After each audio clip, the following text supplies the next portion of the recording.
हरीश अपने छोटे खेत में काम करता था।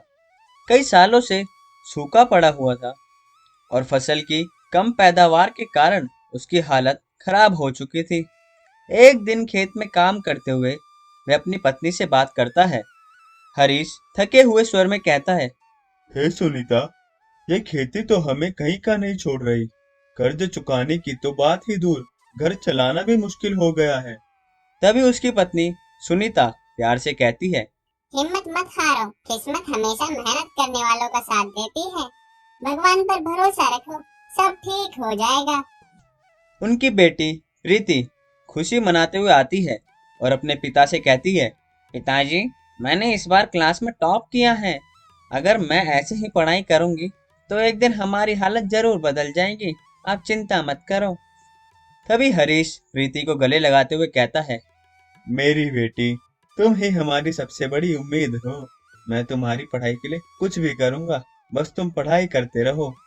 हरीश एक दिन गांव के पास के बाजार में जाता है, जहां उसकी मुलाकात विजय बाबू से होती है। विजय बाबू अपनी गाड़ी खराब होने की वजह से रुक जाते हैं।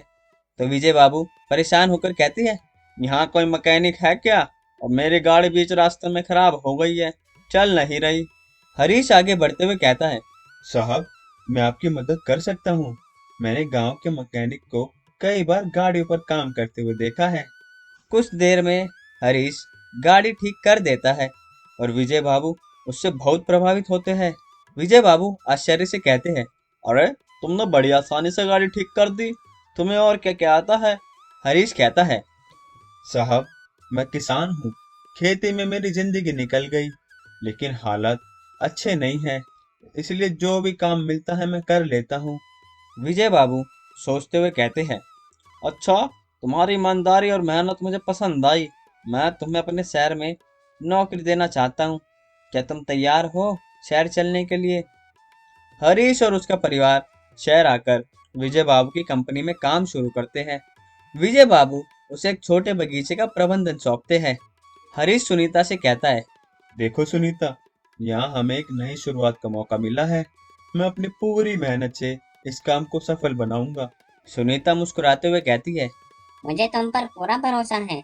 हमारी बेटी के लिए भी ये मौका बहुत अच्छा है। प्रीति उत्साहित होकर कहती है, पिताजी, अब मैं शहर में स्कूल में पढ़ाई करूंगी। मैं आपका सपना जरूर पूरा करूंगी। हरीश अपनी मेहनत और ईमानदारी से विजय बाबू के बगीचे को सुंदर बना देता है। उसकी लगन देखकर विजय बाबू उसे और बड़ी जिम्मेदारी सौंपते हैं। विजय बाबू हरीश से कहते हैं, तुमने इस बगीचे को पहचान बना दिया है। अब मैं तुम्हें अपनी फार्मिंग का प्रोजेक्ट का इंचार्ज बनाना चाहता हूँ। क्या तुम तैयार हो? हरीश आश्चर्य से कहता है, साहब, यह तो मेरे लिए बहुत बड़ा अवसर है। मैं आपका विश्वास कभी नहीं तोड़ूंगा। हरीश की मेहनत से अब वह अपने कर्ज चुकाने और बेटी की पढ़ाई का खर्च उठाने में सक्षम हो जाता है। विजय बाबू के सहयोग से वे अपने गांव लौटकर किसानों के लिए आधुनिक खेती का प्रशिक्षण केंद्र खोलता है। हरीश गांव वाले से कहता है, भाइयों, हमें अपनी मेहनत और नई तकनीकों के साथ खेती को बदलने की जरूरत है। मैं यहाँ इसलिए आया हूँ ताकि आप सबको इस बदलाव का हिस्सा बना सकूं। पहला गांव वाला कहता है। हरीश, तुमने अपनी किस्मत बदलकर यह साबित कर दिया कि मेहनत का फल जरूर मिलता है। तभी दूसरा गांव वाला भी कहता है। हाँ भाई, हमें भी तुमसे प्रेरणा लेकर अपनी किस्मत का बदलने की कोशिश करनी चाहिए। हरीश की पहल से गांव में खेती का स्तर सुधर जाता है। उसकी बेटी प्रीति एक इंजीनियर बन जाती है। पूरा गांव उसकी तारीफ करने लगता है।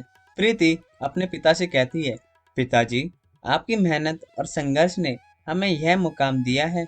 आप हमारे लिए असली हीरो हो। तभी सुनीता भावुक होकर कहती है, तुम्हारी मेहनत और ईमानदारी ने हमारी किस्मत बदल दी। मुझे तुम पर गर्व है।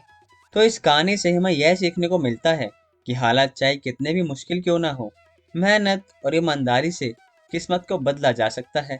सच्चाई और संघर्ष से सफलता के दरवाजे जरूर खुलते हैं। हरीश की कहानी यह साबित करती है कि मेहनत का फल देर सवेर पर जरूर मिलता है। अगर आप भी खेती करते हैं तो कमेंट करके जरूर बताएं और यह भी जरूर बताएं कि कौन सी फसल की खेती करते हैं। अगर आपको कहानी पसंद आई तो हमारे चैनल को सब्सक्राइब करें और लाइक शेयर करके हमारे चैनल को सपोर्ट करें।